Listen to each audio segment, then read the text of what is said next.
So I'm going to extend what I have on this dart to touch this line. I'm going to extend it also to touch this line. So it means from here to here will come out by 0.75 to accommodate our dart, and that returns back to the chest line. I believe you understand this very clearly. So right now I'm going to cut what I have on the front pattern before we go over to the back pattern. So in pattern drafting, you need to look at the bodies. Okay, when you're looking at a style, I advise each and every one of you to look at the body pattern, how the dress is patterned on the body.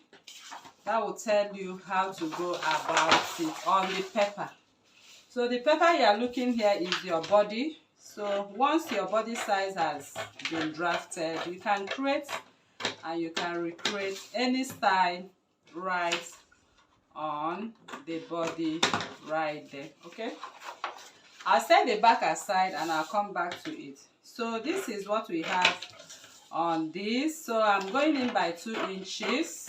If you want, you can also do 2.5. Okay, but 3 is going to be too close. But if you want to get exactly what you have on the thumbnail, 2 or 2.5 is okay.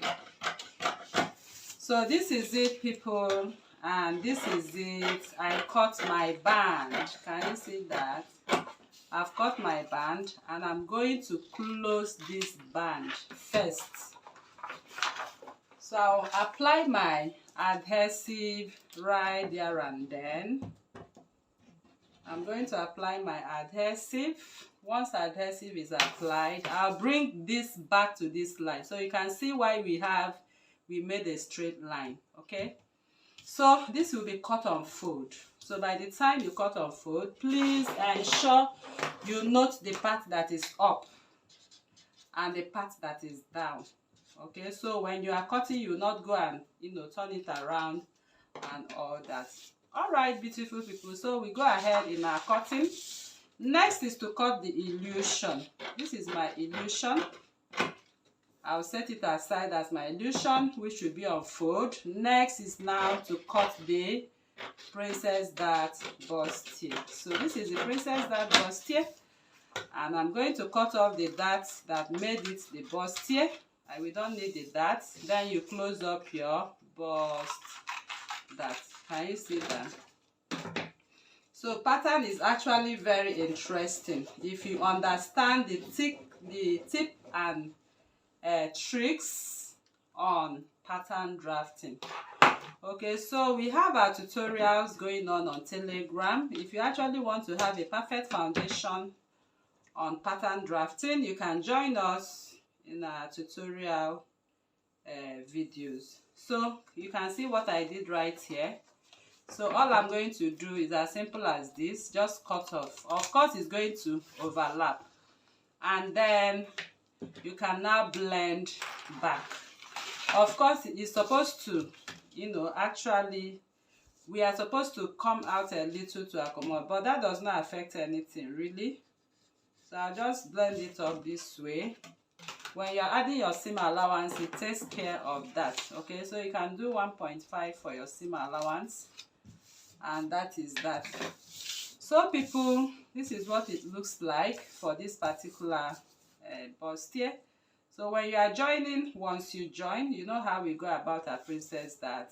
Make sure you mark the parts of the illusion, and then finally you come in with your band. Okay, so that is what you need for this.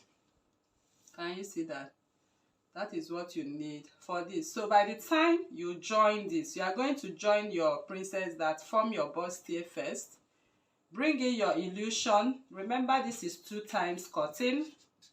This is also 2 times cutting. The illusion is in between them, meaning that you are making this left and right to complete the process. The illusion will be in between for both. Then your band comes in finally. So you are going to cut this both for lining, okay, fabric and lining. Okay, that is to say everything pieces we have for this now will be two times another 2 for lining. That is 8 pieces of it. All right, so I'm going to set this pattern aside now, and we'll go over to the back. So to the back, you can see we maintained our back length. So the back length was maintained. So next I want to do for my back is to first contour, because the human back is not as straight as this. So from here I'll contour with 0.75. Once that is done, I'm going to connect. So if you are too on the smaller size, you can contour with 0.5. If you're on the bigger side, 0.75 is perfect. So I'm going to measure my waist. If you notice, I'm making that less. I love to go that less nowadays because the stress of going through that gives exactly the same result for the back. The back is flat, so since it's flat, you can go that less. All right, so I mark my actual waist now after my contour line. And I mark my actual bust circumference divided by 4. This is my bust circumference divided by 4. I mark it right here.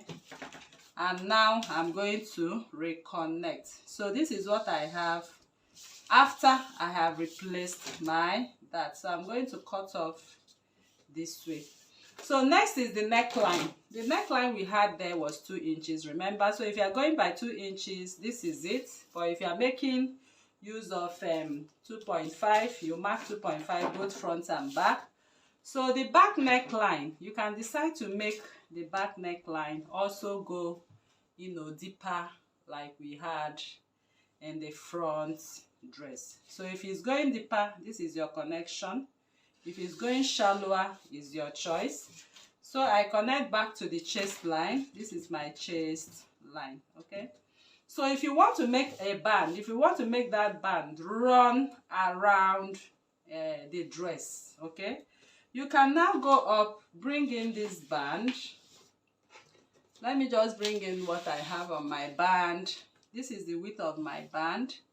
So I'm going to position it the way it is. This is the up. I'll just turn it to get the width of the band. So this is the width of my band. That is if you want to go by band, but I would suggest you don't go by band. I would suggest you cut and join. But if you are going by band, this is the back band, okay? So you know how to go about sewing in your band. All right, so I'll cut off what I have right here right now. So like I said, I'm not going by the band. I'm cutting everything. If I'm making this dress, I'm cutting exactly the way I would want the dress to be. So I'm going to cut here right away, and I'm going to cut here now. I'll go into the armhole. So I want to say something about the armhole, okay? Since what we have on this dress is without a sleeve, you can decide to reduce your armhole if you wish. You can decide to come up, you know, but some people will leave it with their actual armhole. You can decide to come up by 0.75, that is 3/4 of an inch. That is the chest line, both for front and back. I just remember to show you in case you want to do that. So it means this chest line is going to move up here. And if it moves off here, all your calculation for your circumferences should be on this line. So I'm pretending connecting as if I'm making use, you know, of the 0.75 line. But if you're on the small size, I will advise you go by your chest line. But if you're on the plus size, that is when you need to go up. Okay, so your armhole will not be so exposed. So I will cut through this, pretending I'm doing this dress for the small size. Okay, so if you want to cut your band, you can cut and rejoin. But to me, I would suggest you leave it that way. So this is what we have on our pattern, and this is what we have on the band. So you can see everything matches up with the front and back length method, which is a very beautiful method. I encourage each and every one of us to learn. So this is it, and that is it. All right, our patterns are ready and we are done with this tutorial. So thank you very much for watching once again. So if you are new to this channel, please kindly subscribe, turn on your notification bell to receive videos like this every day. Like this video, share to family and friends, drop your comment on the comment section and your suggestions as well. Thank you for coming, and see you in the next one. Bye.